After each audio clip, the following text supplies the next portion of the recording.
Diki lagi sambil KP KP, ya? iya. Iya.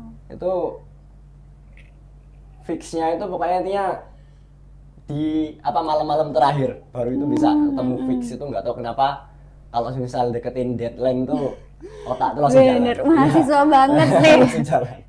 Sistem kebus semalam gitu. SKS itu ya benar sekali.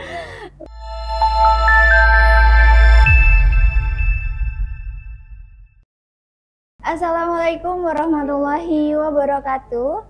Kembali lagi bersama saya Fitri dalam UM Metro Podcast, podcastnya Generasi Sukses. Di sini kita sudah kedatangan tamu yang sangat-sangat keren banget nih, yaitu ada mahasiswa Universitas Muhammadiyah Metro. Hal ini kita mengangkat tema satu karya banyak makna saat poster jadi cermin perjuangan. Di sini kita sudah bersama dengan dua mahasiswa keren Universitas Muhammadiyah Metro, yaitu kita bersama dengan Kak Novita Anggraini dan Kak Diki Wahyudi yang sudah memenangkan lomba poster tingkat nasional dengan subtema sosial budaya dan teknologi. Oke, ngomong-ngomong tentang poster nih Kak, ada nggak sih arti di balik poster yang Kakak ikut sertakan dalam lomba itu? Mungkin bisa dari Kak Novita?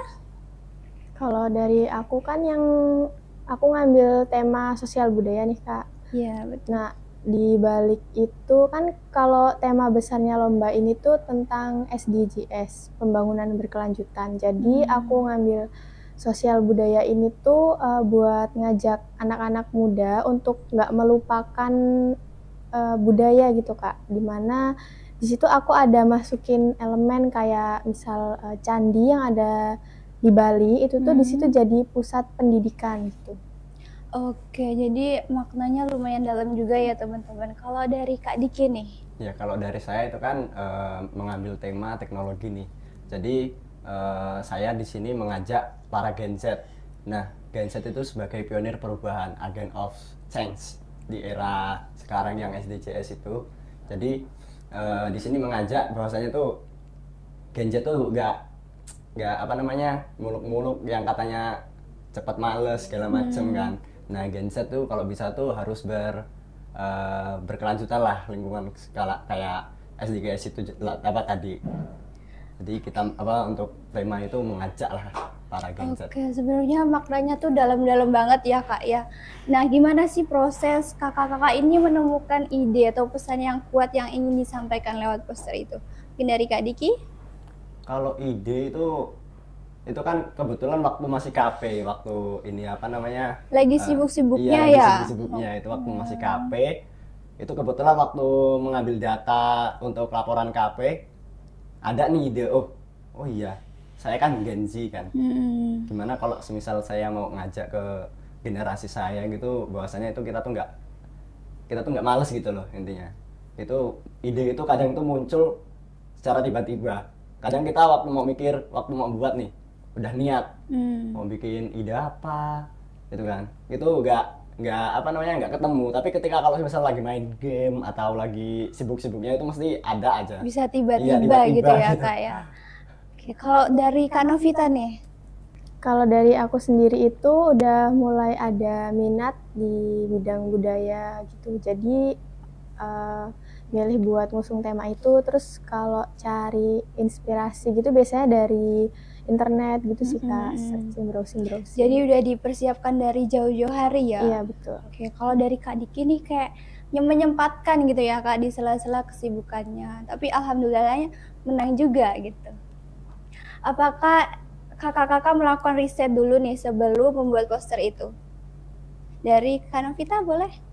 Yang pasti riset dulu sih Kak, karena kan kalau dari aku itu kan yang kita bawa itu budaya Indonesia ya, dimana di situ kita tuh nggak bisa asal-asalan gitu.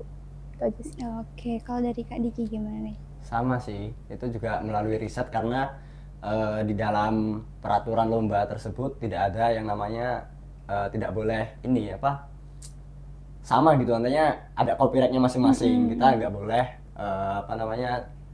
kalau sama itu duplikat. Iya, nggak boleh duplikat, nggak boleh ada plagiat lah intinya. Kalau ada plagiat itu juga termasuk udah gugur di situ, karena kita harus riset nih. Yang lomba-lomba dulu di sana itu udah ada pakai tema ini belum, terus pakai elemen-elemen ini belum, konsepnya ini belum. Jadi kita harus riset gitu sih, supaya kita tuh jauh dari kata plagiat. Oke, betul. Nah, gimana sih proses revisi atau evaluasi karya yang kakak-kakak ikut sertakan dalam kompetisi sebelumnya yang dikirim ke tingkat nasional? Kayak pasti kan ada revisi gitu. Gimana tuh prosesnya? Mungkin dari Kak Diki dulu. Kalau mungkin menurut saya itu yang paling susah itu menentukan font sih. Itu font itu menentukan font itu kemarin aku nggak cukup cuman 2 hari itu. Itu font yang pertama, yang font yang paling gede itu yang Agent of Change itu paling susah menurut saya untuk balancein antara font yang untuk judul sama untuk yang kata-katanya ini, untuk pesan-pesannya itu lumayan susah. Itu jadi harus milih terus. Kira-kira berapa hari nih Kak totalnya selama revisi itu? Mungkin sampai beberapa hari gitu. Apalagi kan Kak Diki lagi sambil KP ya. Iya. Itu fixnya itu pokoknya intinya di malam-malam terakhir baru itu bisa ketemu fix. Itu nggak tahu kenapa kalau misal deketin deadline tuh otak tuh langsung jalan. Bener, mahasiswa banget nih. Langsung jalan. Sistem kebus semalam gitu. Ya, benar sekali. Betul. Kalau Kak Novita bagaimana Kak? Kalau aku alhamdulillahnya nggak ada kendala sih Kak itu. Alhamdulillah. Semuanya karena kan udah bener, sebelum aku buat itu udah bener-bener cari gitu kan apa yang mau aku pakai. Karena udah mempersiapkan dari jauh-jauh hari begitu. Oke. Apa sih Kak tantangan terbesar yang dihadapi selama proses pembuatan poster ini, kayak baik dari segi teknis ataupun mental nih? Ada nggak nih? Dari Kak Novita dulu mungkin? Kalau tantangan sih kayaknya nggak ada ya, karena kemarin itu emang udah bener-bener matang aja. Oke, jadi lancar ya Kak ya? Alhamdulillah. Kalau dari Kak Diki nih, kayaknya banyak nih. Dari Kak Diki kayaknya banyak tantangannya, terutama karena KP itu kan kalau misal di teknik mesin itu kan KP itu syarat skripsi. Nah itu KP juga itu waktu kemarin pas banget lomba itu waktu pengambilan data. Jadi gimana ya cara membagi waktu antara nanti kita ngambil data atau malamnya itu kita mau input data atau nerusin edit itu yang lumayan susah gitu kan. Nah terus untuk segi mental sih aman-aman aja karena kita nggak ada yang namanya kayak presentasi nih, karena kita cuman ngedit, taruh pesan di situ, kirim, udah selesai. Oke, jadi sistemnya online dan nggak online. ada kayak presentasi artinya kayak gitu ya. Oke. Ada nggak sih momen dimana kakak tuh pengen nyerah gitu, kayak nggak ada ide buat ngelanjutin ngedit gitu? Gimana Kak? Dari Kak Diki dulu. Aduh, kayaknya banyak ini dari Kak Diki. Kalau nyerah untuk ide tuh nggak cuma nyerah karena semisal takut nggak lolos. selesai ya, bukan nggak lolos, nggak selesai karena kan masih KP itu juga kan. Iya, jadi, betul. lumayan betul. sih kalau untuk membagi waktunya. Tapi kayak pengen nyerah nggak? Kayak udahlah nggak usah dilanjutin lagi gitu. Yang kalau nggak nemu fontnya kemarin itu mungkin nyerah sih, karena kalau semisal fontnya nggak cocok itu juga waduh kacau itu desainnya.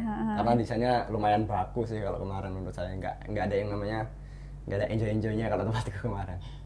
Nah, di samping itu apa nih yang ngebuat Kak Diki milih untuk lanjutin sampai dengan sesi finalnya? Karena udah terlanjur buat. Nanggung kalau nggak diselesain. Iya, Kalau kata orang-orang rumah itu kalau udah tenggelam ya udah tenggelam sekalian. Jangan ngambang. Jadi kayak nanggung gitu ya Kak ya. Udah capek-capek kan, ngedit tapi nggak dikumpulin gitu. Iya. Nah, kalau dari Kak Novita nih apa nih Kak? Kalau dari aku mungkin untuk nyerah itu nggak ada ya, karena emang dari dulu itu udah minat di bidang desain, jadi apapun yang aku ambil tuh ya itu jadi tanggung jawab aku gitu kan, nggak bisa aku lepas gitu aja walaupun di tengah-tengah kesibukan atau ada tabrakan jadwal gitu. Itu pokoknya semuanya harus selesai. Oke. Dari dulunya kapan nih Kak?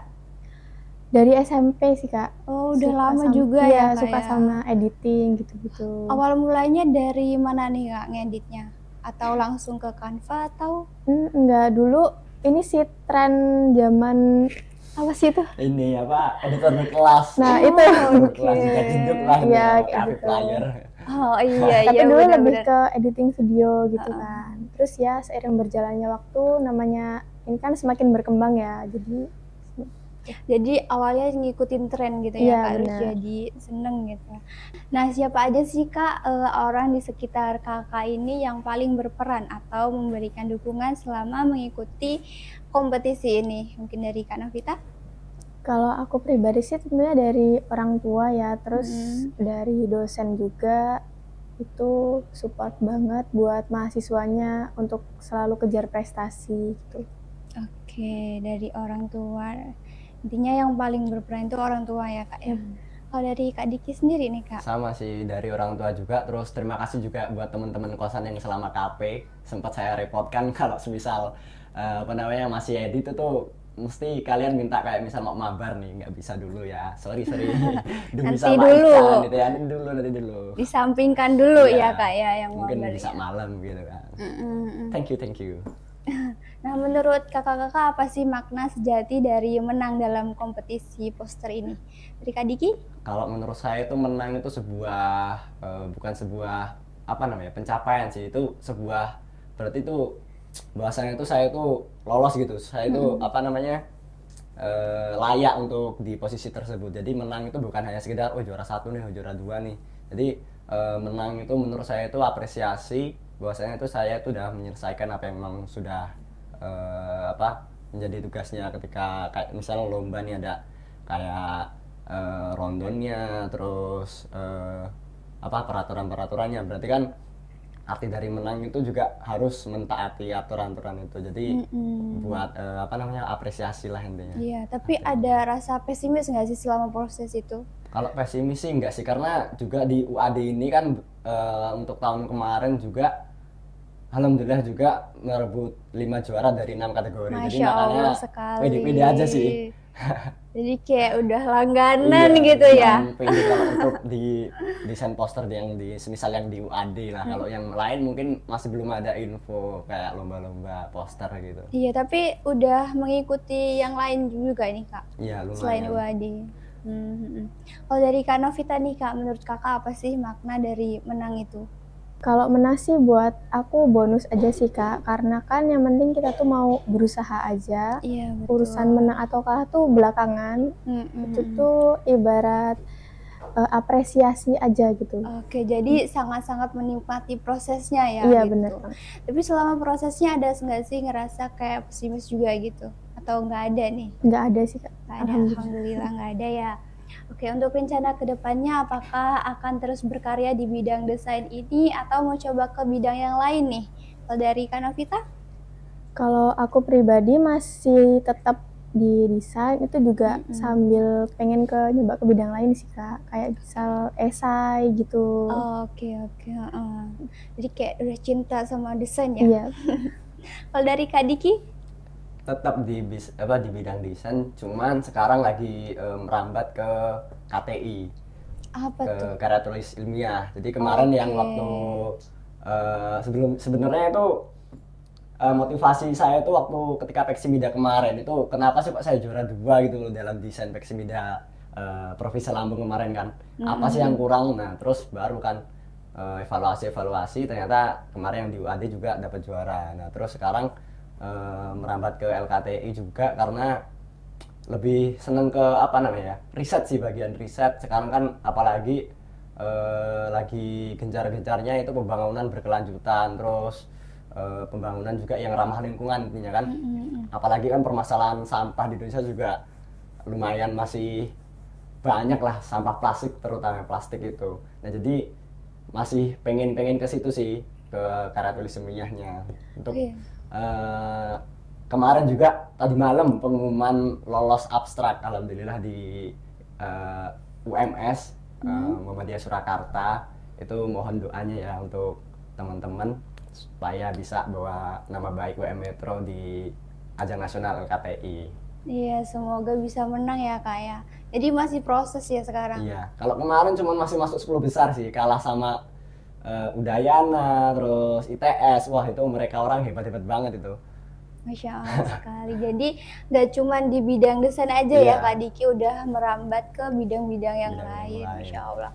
Oke, terakhir nih, boleh nih pesan dari kakak-kakaknya kepada sivitas di luar sana yang ingin memulai prestasinya di bidang desain tapi masih ragu sama karyanya. Mungkin dari Kak Novita?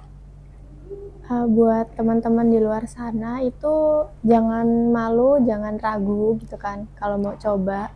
Sebenarnya cara yang paling baik untuk kita ningkatin skill itu ya dengan lomba itu. Kalau misalnya kita cuma coba-coba di rumah aja latihan tapi nggak ada diikut sertakan lomba itu tuh bukan percuma sih, kayak kita tuh nggak tahu di situ salahnya di mana gitu kan. Betul. Nah misal kita kayak Kak Diki nih yang di Peksimila dapat juara 2 gitu kan. Oh di situ kurangnya di mana kok bisa juara 2, terus akhirnya dia bisa juara 1 gitu. Oke, Masya Allah. Jadi jangan takut untuk mencoba ya teman-teman ya. Kalau dari Kak Diki? Iya, untuk dari saya sendiri ya sama sih. Kalau bisa itu walaupun masih newbie lah, kalau sebutannya untuk desain kan newbie kan. Nah itu kalau masih newbie kan kalau bisa lomba-lombain dulu aja, karena ketika kalian lomba itu mesti ada yang namanya pengumpulan karya. Nah nanti kan kalau misal ada pengumuman juara, itu kalian bisa riset tuh yang juara 1. Oh juara 1 desainnya kayak gimana sih? Nah itu kalian riset, kalian lihat-lihat, oh kurangnya di desain saya itu kayak gini. Nah jadi kalau misal kalian cuman upload di sosial media kalian tuh misal nih kalau misal ada yang mau bantu komen, oh kurangnya di sini itu bagus sih. Kalau misal nggak ada kan cuman like doang, masih kurang sih. Kalau bisa itu dilombakan lah, karena layaknya tidak suatu desain itu ya di lomba itu, karena banyak yang namanya penilaian aspek dari misal kalau yang di video color gradingnya atau gimana atau pesan-pesannya itu juga ada kriteria aspek penilaiannya gitu. Jadi banyak sih kalau penilaian di desain, jadi kan kita kurangnya di mana itu juga kelihatan kalau dilombakan gitu. Oke, jadi intinya jangan takut untuk mencoba ya teman-teman, karena kalau kita nggak mencoba kita nggak akan berprogres. Betul nggak Kak?